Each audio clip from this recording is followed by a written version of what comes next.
Driver exam channel पे आप सभी का स्वागत है।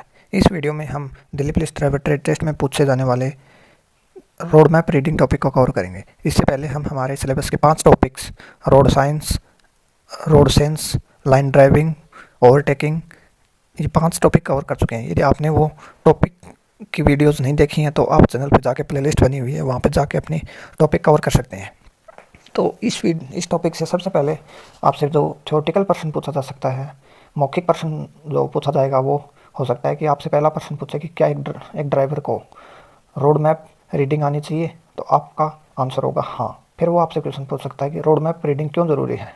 फिर इसका आंसर आपको देना है कि वैसे तो आजकल डिजिटल दुनिया है, लेकिन डिजिटल है सब कुछ, लेकिन एक अच्छे ड्राइवर होने के नाते रोड मैपिंग आना ज़रूरी है। क्योंकि कभी कभार ऐसी स्थितियाँ हो जाती हैं, ऐसे क्षेत्र आ जाते हैं जहाँ पर नेटवर्क अच्छा नहीं होता या हमारे फ़ोन या कोई डिजिटल इंस्ट्रूमेंट है वह काम नहीं कर रहा हो, तो ऐसी स्थिति में रोड मैप उस रास्ते से हमें अपने गंतव्य स्थान पर पहुँचाने में सहायता करता है और आगे जो भी सड़क है उसके बारे में हमें अवगत कराता है।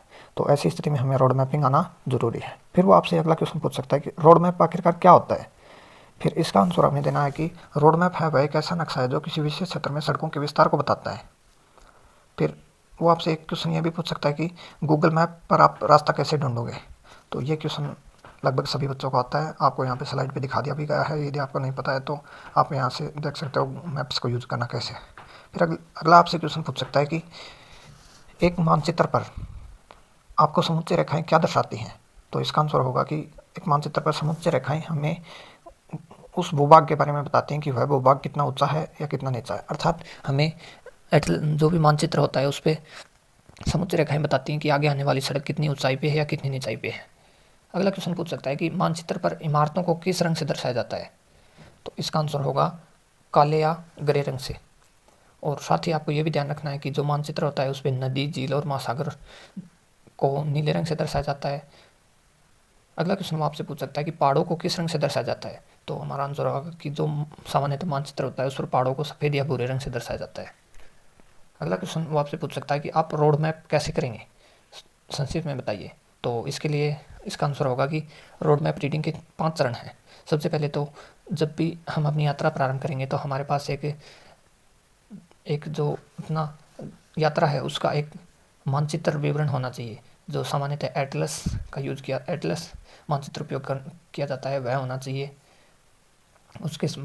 उसके बाद हमें मानचित्र को पढ़ना आना चाहिए, अर्थात मानचित्र की दिशाओं का ज्ञान होना चाहिए, पूर्व, पश्चिम, उत्तर, दक्षिण।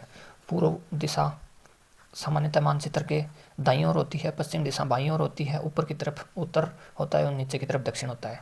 और साथ ही हमें मानचित्र पर जो दूरियां होती हैं उनका भी ज्ञान होना चाहिए।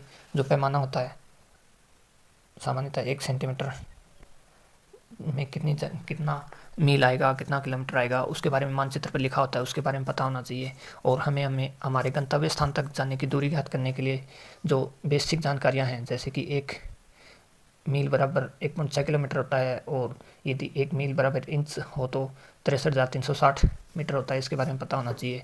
समुच्चय रेखाओं का ज्ञान होना चाहिए, अर्थात समुच्चय रेखाएँ जितनी करीब होंगी तो वह उस सड़क पर उतना ही ज़्यादा ढाल होगा और वहाँ की जो सड़क है वो उतनी ही ऊंची होगी। और यदि समुच्चय रेखाएं एक दूसरे से दूर हैं तो इसका मतलब है कि आगे समतल सड़क मिलेगी और ज़मीन भी हमें समतल मिलेगी। और साथ ही हमें जो मैप है उसके ऊपर जो चिन्ह बने होते हैं पहाड़ों के, नदियों के, जंगल के, जो भी पार्क हैं, इन सभी के, इमारतों के, इसके बारे में पता होना चाहिए। सामान्यतः पहाड़ होते हैं वो सफ़ेद रंग में होते हैं, नदी, झीलें होती हैं वो नीले रंग में होती हैं, जंगल, पार्क और जो भी हरियाली क्षेत्र होता है वो हरे रंग में, और इमारत वगैरह ग्रे रंग में दर्शाई जाती है। तो इस प्रकार से इस टॉपिक को हमने कवर कर लिया। इससे सामान्यतः ऐसे ही बेसिक क्वेश्चन पूछे जाएंगे। ज़्यादा बड़ा टॉपिक नहीं है, छोटा सा टॉपिक था। यदि इस चैनल पे आपको दिया गया कंटेंट पसंद आता है तो वीडियोज़ को लाइक करें, शेयर करें और चैनल को सब्सक्राइब ज़रूर करें। अब हम अगले टॉपिक्स में जो व्हीकल मेंटेनेंस है उसके पार्ट को कवर करेंगे। व्हीकल मेंटेनेंस के अंतर्गत जो पहला टॉपिक है बैटरी, उसके बारे में नेक्स्ट टॉपिक में हम कवर करेंगे। तो थैंक्स फॉर वॉचिंग। जय हिंद, जय भारत।